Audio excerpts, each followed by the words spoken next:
সকলে অনেক ভালো আছেন। নতুন একটা ভিডিওতে আপনাদের সবাইকে স্বাগত জানাচ্ছি। তো আমি এখন দাঁড়ানো আছে আমার বাসার ছাদে।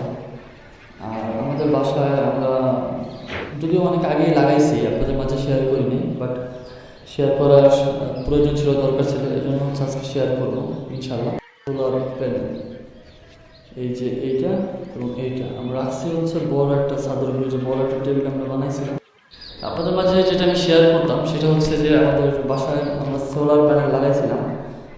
আর এই যে হচ্ছে সেই সোলার প্যানেল। এই সোলার প্যানেলে আপনার একটা ব্যাটারি সহ আপনি যে কোনো একটা ওয়ার্ডের আপনি একটা ব্যাটারি লাগিয়ে তারপর হচ্ছে আপনি ইউজ করতে পারবেন, তাতে কোনো সমস্যা হবে না। আর এইখানটা এই সোলার প্যানেলে আপনার সবসময় আপনার এই যে উপরে যে এখন একটু পরে রোদটা চলে আসবে, একদম এটার উপর পড়বে। সোলার প্যানেলটা এমন একটা জায়গায় রাখবেন যাতে প্রথম থেকে সকাল শুরু হওয়ার আগ থেকে যাতে আপনার সোলার প্যানেলে যাতে রোদ্রুটা পড়তে পারে। হ্যাঁ, তো এই যে দেখতেছেন ওই যে জায়গায় যে রোদ্রু আছে ওই জায়গায় কিন্তু রাখলে সব থেকে বেশি ভালো হতো, কারণ ওইখান থেকে আপনার একদম ডিরেক্ট এইখান থেকে একদম সোজা গিয়ে পড়বে হচ্ছে রোদ্রুটা এখানে।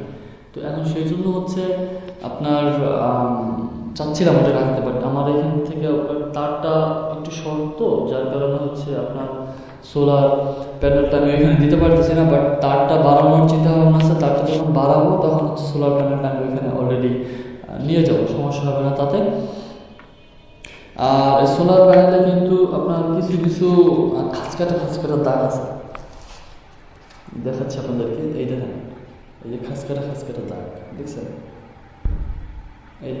এইগুলো কিন্তু সবগুলো কিন্তু খাঁচকাটা পাশের এটা কিন্তু আপনার ভালো মজবুত একটা অ্যালুমিনিয়াম দিয়ে করা। হ্যাঁ, আপনার বর্ডারটা আটকানো, এটার পেটটা আটকানো সাইডের। তারপরে হচ্ছে আপনার এটারও কিন্তু সেম কোয়ালিটির আছে।